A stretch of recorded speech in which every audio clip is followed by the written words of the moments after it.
کہ حلاج دو حلاج، ایک تاریخی حلاج ہے اور ایک ماورائی حلاج ہے، جن میں یہ منصور فرقہ علی الہی منم آواز انا اسد اللہ من در افغنم، ان کی دار پر کھینچے جانے کے بارے میں جو روایت ہے اس کی اس سے بہتر تجسیم امباڈیمنٹ کہیں بھی نہیں ہے سوائے فیض صاحب۔ اے خدائے کن فقاں مجھ کو نہ تھا آدم سے بیر، آہ وہ زندان یہ نزدیک و دور و دیر و زور۔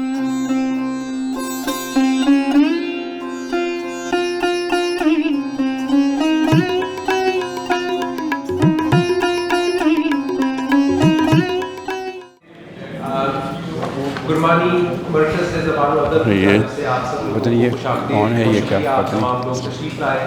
یہ اس اکیڈیمک ایئر کا ہمارا پہلا ایونٹ ہے اور ہم بہت ہی خوش قسمت ہیں کہ ہمیں جو سعادت مل رہی ہے کہ اس سال کا آغاز وہ ہم پروفیسر نعمان الحق کی تصنیف سے کر رہے ہیں، اور جو کتاب اس کا عنوان و موضوع ہے اس سے آپ تمام افراد واقف ہیں۔ توسیم منصور حلاج اسلام کی روحانی تاریخ کے سب سے مشہور صوفیاء میں سے ہیں۔ انہیں 10ویں صدی میں پھانسی پر لٹکایا گیا مذاہب کنارے الحق کے جرم میں، جو آج بھی صوفی خانقاہوں میں گونجتا ہے۔ حلاج کی تصنیف میں ان کی اہم تصنیف کتاب التواسیم بھی شامل ہے، جو اردو اور فارسی شاعری کے کئی مشہور استعارات جن میں شمع و پروانہ، تختہ اعداد کی جانب سفر، بازاروں میں پابند زنجیر رقص اور ان جیسی دیگر علامات جن سے ہم عمومی طور پر واقف ہوتے ہیں کی اساس ہے۔ سید نعمان الحق نے کتاب التواسیم کو مشکل عقدے کھولنے میں ایک عمر صرف کی ہے، اور بالآخر انہوں نے وضاحتی ابواب کے ساتھ اس کتاب کے عربی متن کا اپنے خاص انداز میں اردو ترجمہ پیش کیا ہے، بلکہ ٹرانسلیشن سے زیادہ جو میں اصطلاح مناسب سمجھتا ہوں اس کتاب کی وہ ٹرانسکریشن ہے، جس انداز میں پروفیسر نعمان الحق نے یہ کام سر انجام کیا ہے۔ میرا نام علی عثمان قاسمی ہے اور میرے لیے بڑی سعادت کی بات ہے کہ آج ہمارے درمیان اس شہر کے بلکہ اس خطے کے بہت ہی اہم ادیب، شاعر اور فلسفی اور نقاد موجود ہیں اور جو اس کتاب پر گفتگو کریں گے۔ سب سے پہلے تو مصنف کا تعارف سید نعمان الحق۔ ویسے تو میرے خیال میں جتنے بھی لوگ یہاں پر تشریف فرمائے ہیں وہ ان سے واقف ہیں، انہوں نے بہت ایک طویل عرصہ لمس میں گزارا ہے اور اس کے بعد پاکستان کی دیگر جامعات میں بھی انہوں نے بہت وقت صرف کیا ہے۔ اس وقت وہ IBA کراچی لبرل آرٹس کے پروفیسر ہیں، اور اس کے علاوہ اس سے پہلے وہ brown university of Pennsylvania, Habib university اور لمس کے فیکلٹی ممبر رہ چکے ہیں۔ ان کی دیگر تصانیف میں فیض احمد فیض کے مکمل شعری مجموعے کا تنقیدی ایڈیشن شامل ہے۔ اس کے علاوہ بہت سے علمی اور ادبی مقالے وہ شائع ہوتے رہے، اور اسی جن کا جو ایک مجموعہ ہے خاص طور پر جو ڈان میں انہوں نے انگریزی کے جو مضامین لکھے وہ ٹورڈز دا پیبل شور جو اشاعت کے مراحل میں ہے۔ اس کے علاوہ ہمارے ساتھ محمد اطہر مسعود صاحب فارسی زبان و ادب کے استاد ہیں، زمانہ طالب علمی میں گورنمنٹ کالج کے مجلہ رابی کے مدیر رہے۔ انہوں نے 2011 سے 18 تک لمس میں تدریس کے فرائض سر انجام دیے اور فارسی شاعری کے کئی نئے کورس متعارف کروائے۔ موسیقی اور فارسی ادب کے حوالے سے تحقیق و ترجمہ ان کی دلچسپی کے خاص شعبے ہیں۔ ان کی اب تک شائع شدہ کتب میں فارسی فکشن کے تراجم پر مشتمل جمال کہانیاں اور پربت کے اس پار، جبکہ برصغیر کی موسیقی کے حوالے سے نغمہ قدسی، ہندوستان کی موسیقی اور مقالات مسعود کے علاوہ ایک سفر نامہ چندی گڑھ تک شامل ہے۔ تو میرا خیال ہے کہ تقریب کا آغاز کرتے ہوئے پہلے پروفیسر نعمان الحق صاحب کو ہم زحمت دیں گے کہ وہ کتاب کا ایک عمومی جائزہ پیش کریں۔ یہ آن ہے، یہ لاؤڈ اسپیکر چل رہا ہے، آپ لوگوں کو آواز آ رہی ہے؟ اچھا۔ ایک شعر مجھے سنایا کرتے تھے افتخار عارف صاحب، وہ یوں ہے کہ کب سے سوچ رہا ہوں میری آنکھوں نے کیا دیکھا ہے، کیسے برے دنوں میں کیسا اچھا چہرہ دیکھا۔ اب ایک نہیں تو کئی چہرے ہیں، ایسے برے دنوں میں ایسے اچھے چہرے میرے گرد ہیں، میں کیا بتاؤں کس قدر یہ میری عزت افزائی ہے اور کتنی مجھے خوشی ہے کہ میرے رفیق اور میرے دوست علی عثمان قاسمی نے مجھے یہ موقع فراہم کیا۔ میرے پاس علی چیمہ صاحب کا بھی فون آیا اور وہ معذرت کر رہے تھے کہ میں کراچی میں ہوں ورنہ میں حاضر ہونا چاہ رہا تھا۔ نجیبہ بی بی سے میری بہت پرانی دوستی ہے، بہت پرانی، اور میں ان کا بہت مداح ہوں شروع سے، بہت ان کا کرم تشریف لائے ہیں۔ جاوید صاحب سے تو میں ہمیشہ ہی سیکھتا ہوں، ان سے میری یافت ہوتی رہتی ہے، تو میں بہت خوش ہوں۔ اور شہناز اعجاز الدین، فقیر اعجاز الدین صاحب جیسا پڑھا لکھا اور عمدہ آدمی میرے سامنے ہے، میری بڑی خوش نصیبی کی بات ہے۔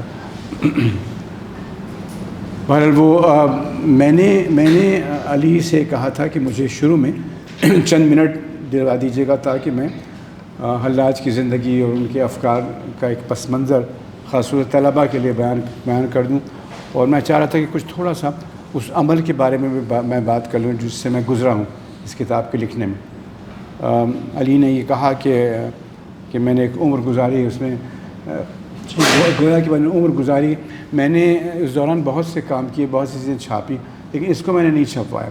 اس میں میں برسوں سے کام کرتا رہا ہوں اس کتاب کے اوپر، اور مجھے خوشی ہے کہ بالآخر یہ کتاب اب چھپ گئی۔ حوری نورانی نے چھاپی ہے کتاب، جو سربراہ ہیں مکتبہ دانیال کی، وہ یہاں موجود ہیں۔ ابو المغیث ابن منصور حلاج کا نام آپ سب نے سنا ہوگا۔ ان کا نعرہ انا الحق، یعنی میں حق ہوں، اس کی بازگشت جیسا کہ علی کہہ رہے تھے تصوف و ادب کے ایوانوں میں داتا صاحب سے لے کر کے میر تقی میر اور فیض تک سنائی دیتی ہے۔ حق ایک صفت ربانی ہے، آپ لوگ جانتے ہیں۔ اپنے آپ کو حق کہنا گویا اپنے آپ کو خدا کہنا ہے۔ اور یہاں ایک بہت مزے کی بات میں آپ کو بتاؤں کہ غالب کے ہاں جو ایک چالاکیاں ہیں، عقل مندی ہے، اور ان کے ہاں جو فراست ہے، عجیب سے فائدہ اٹھایا انہوں نے۔ انا الحق کا مراد ان سے ایک فرقہ تھا علی الہی فرقہ، جس کو علی الہین کہتے ہیں، بہت کم لوگ ان سے واقف ہیں۔ ایک اسکالر ہیں جہاں یہ کالنس تھے نارتھ کیرولائنا میں، ان کا بہت اچھا کام ہے اس فرقے کے اوپر۔ تو انہوں نے یہ کہا کہ منصور فرقہ علی الہین منم، منصور فرقہ علی الہین منم، آواز انا اسد اللہ من در افغنم، کہ میں فرقہ علی الہین کا منصور ہوں، کیونکہ میں کہتا ہوں انا اسد اللہ، جو ان کا نام ہے کہ میں اسد اللہ ہوں، گویا میں علی ہوں، اور علی اگر ہوں تو میں خدا ہوں، تو میں منصور ہو گیا نا۔ کیا خوبصورت بات یہ ان کے ہاں۔ اچھا، عام تاثر یہ ہے، جیسا کہ انہوں نے بہت محتاط گفتگو کی علی نے، کہ عام تاثر یہ ہے کہ حلاج کے اس نعرے کی پاداش میں انہیں نہایت صفاقی سے تختہ دار پر لٹکا دیا گیا تھا۔ میں مصلوب نہیں کہتا ہوں اس لیے کہ قتل کرنے کے بھی آداب تھے اسلامی معاشرے میں۔ صلیب پہ نہیں لٹکاتے تھے بلکہ تار پر کھینچ دیتے تھے، سولی پر کھینچا جاتا تھا، دار پہ لٹکایا نہیں جاتا تھا، تو اس کو مصلوب کہنا ٹھیک سے، کہ وہ صلیب نہیں تھی بلکہ وہ کوئی بھی درخت تھا، اس درخت کے اوپر وہ لٹکا دیے جاتے تھے۔ تو روایات میں یہ منظر عجیب و غریب منظر بیان کیا جاتا ہے۔ ان کی سزائے موت، میں آپ سے پہلے بھی پوچھا جی، اس کی مجمع، اس کے گرد جہاں ان کو تختہ دار پر لٹکایا گیا، اور شہر کے گماشتے اور حاکم شہر بھی وہاں موجود تھا، ایک تماشا تھا۔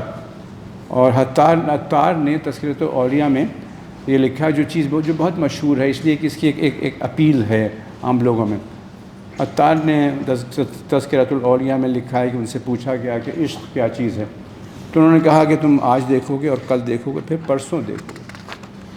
تو اس دن ان کے ہاتھ پاؤں کاٹ دیے گئے پہلے دن، دوسرے دن ان کو تختہ دار پر کھینچ دیا گیا، اور تیسرے دن ان کے جسم کو جلا کر ان کی راکھ کو دریا دجلہ کے حوالے کر کے غرقاب کر دیا گیا۔ یہ ایک تاثر ہے لوگوں میں۔ آپ کو فیض صاحب کی نظم آج بازار میں پا بجونا چلو، اس کی بازگشت سنائی دے رہی ہوگی آج بازار میں۔ چشم نم جان شوریدہ کافی نہیں، تہمت عشق پوشیدہ کافی نہیں، آج بازار میں پا بجونا۔ میں سمجھتا ہوں کہ حلاج کے بارے میں جو روایت ہے، ان کی دار پر کھینچے جانے کے بارے میں جو روایت ہے، اس کی اس سے بہتر تجسیم، ایمباڈیمنٹ کہیں بھی نہیں ہے سوائے فیض صاحب کی۔ بہت خوبصورت تجسیم ہے۔ حاکم شہر بھی، مجمع عام بھی، اور حقیقت یہ ہے روایات میں، حاکم شہر بھی، مجمع عام بھی، تیر الزام بھی، سنگ دشنام بھی، صبح ناشاد بھی، روز ناکام بھی، اپنا دم سازن کے سوا کون ہے۔ یہ اور فیض صاحب پر بہت گہرا اثر ہے حلاج کا. اس پر لوگوں نے بہت کم توجہ کی ہے، اور میری آپ سے گزارش ہے کہ مجھے دولہا بنا کے یہاں بٹھا تو دیا گیا ہے، لیکن پڑھیں میری کتاب، میری گزارش کتاب پڑھیے. میں نے بہت تفصیل سے فیض صاحب کا تذکرہ کیا، اس میں بہت تفصیل سے اور بہت وفور کے ساتھ، بہت جذبے کے ساتھ میں تذکرہ ان کا کیا ہے، وہ ضرور دیکھیے گا. اس پر بہت کم توجہ کی گئی ہے. اب ان کے یہاں وہ منصور کا نام بھی ہے، وہ تو خیر جگہ جگہ ہے. زندہ زندہ شور ان الحق محفل محفل قلقل میں، زندہ زندہ شور ان الحق محفل محفل قلقل میں. ہمیں سے سنت منصور و قیس زندہ ہے، ہمیں سے سنت منصور و قیس زندہ ہے، ہمیں سے باقی تردامنی تردامنی و کچ کو لہی. جی جی جی. اور پھر بہت زیادہ جو مطلب جو یعنی ایک بہت ہی غم انگیز اور جو واقعہ ہوا، وہ ایک عجیب لرزہ دینے والا واقعہ تھا، جس طرح وہ ہوا، جس طرح روایت میں بیان کیا گیا ہے. تو اب مثلا یہ کہ سجے تو کیسے سجے میرے قتل کا میلہ، کسے لبھائے گا میرے لہو کا واویلا، میرے نظار بدن میں لہو ہی کتنا ہے، چراغ کوئی روشن ہو نہ کوئی جام بھرے. تو فیض صاحب پر بہت ہی گہرا اثر ہے.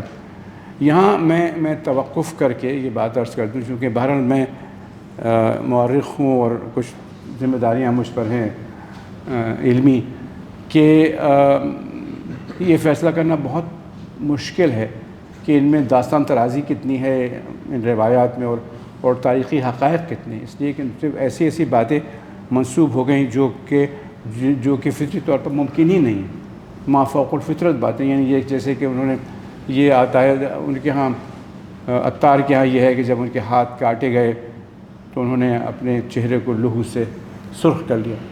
تو لوگوں نے پوچھا کہ یہ کیا کر رہے ہیں آپ؟ نے کہا کہ میں چاہتا ہوں کہ لوگوں کو یہ خیال نہ ہو کہ خوف سے میرا رنگ پیلا پڑ گیا ہے. اور وہیں سے پھر سرخ رو ہو جانا، یہ محاورہ آیا ہے عطار کے ہاں، سرخ رو ہونا. ان کے یہاں ہے بیسر نامے اور سرخ نامے وغیرہ. تو وہ ہے کہ انہوں نے اپنے آپ کو سرخ رو کر لیا تھا. پھر یہ کہ جب وہ قطرہ خون کا گرا تو اس میں سے آواز آ رہی تھی ان الحق کی، اور جب ان کا سر قلم کیا گیا تو اس میں سے بھی آواز ان الحق کی آ رہی تھی. اور جب ان کی راکھ کو دجلہ میں پھینکا گیا، غرقاب کیا گیا، تو اس میں سے کئی دن یہ آواز آتی ہے ان الحق. اب یہ ما فوق الفطرت باتیں ہیں، یہ تو ممکن ہی نہیں ہے. اس کے لیے ہم کو کسی تاریخی شہادت کی ضرورت بھی نہیں، نہ تحقیق کی ضرورت ہے. اس لیے کہ چیزیں تو ما فوق الفطرت ہیں، یہ تو ممکن ہی نہیں ہے. لیکن ایک بات جو میں نے اس کتاب میں کہی وہ یہ ہے کہ حلاج ایک استعارہ ہے ہمارے یہاں، اور بہت ہی بلیغ استعارہ ہے. تو اسی اعتبار سے اس وجہ سے میں نے کہا کہ ایک تو تاریخی حلاج ہے اور ایک ماورائی حلاج ہے. اور تاریخی حلاج کو ماورائی حلاج سے علیحدہ کرنا مناسب نہیں ہے.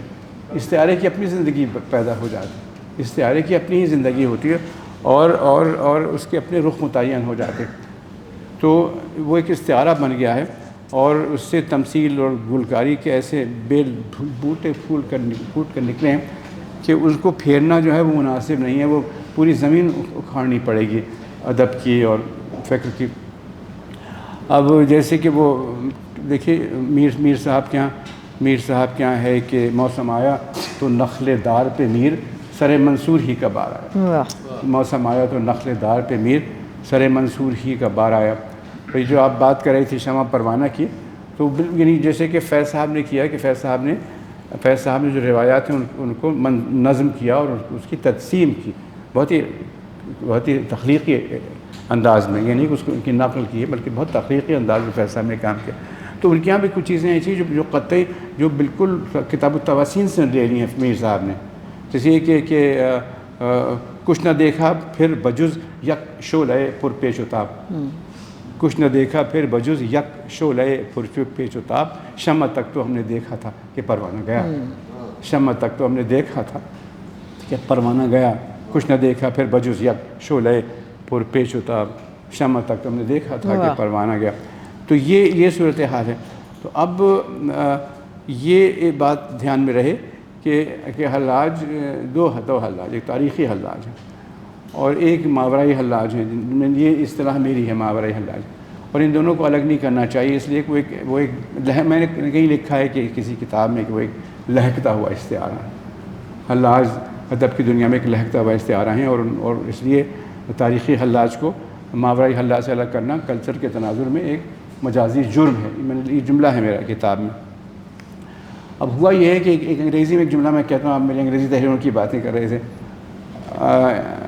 میں اس بات کو تسلیم کرتا ہوں کہ انگریزی میں اتنا میں لکھ چکا ہوں اور اتنی گفتگو کر چکا ہوں کہ میرے لیے اردو میں ایک لکنت پیدا ہو گئی ہے جو کہ نہیں ہونی چاہیے تھی. ایک تھوڑی سی لکنت ہے میری اردو میں. تو میں نے کہیں لکھا تھا کہ he has been raised from the domain of history into the domain of metaphysics. He has been raised from the domain of history into the domain of metaphysics. تو وہ چلے گئے ہیں یعنی تاریخ سے مابعد الطبیعات کی دنیا میں، جس میں وقت کی قید نہیں ہوتی، نہ زمانے کی قید ہوتی، نہ اس میں صبح و شام ہوتے ہیں، نہ اس کا اول ہوتا ہے نہ اس کا آخر ہوتا ہے. تو یہ ہے. تو ایک میٹافزیکل فگر وہ بن گئے ہیں. اچھا، اب میں 2-3 باتیں، زیادہ طویل گفتگو نہیں کرنا چاہتا ہوں. میں تو یہاں بیٹھا تھا سننے کے لیے اپنے معزز مہمانوں کو کہ وہ چند باتیں، ایک تو کچھ چیزیں ہیں جو کہ حلاج کی ذات سے ابھر کر آئی ہم پہ، اور کچھ چیزیں ہیں جو کہ ان کے کلام سے، خاص طور سے کتاب التواسین سے آئیں جس سے لوگ واقف نہیں ہیں.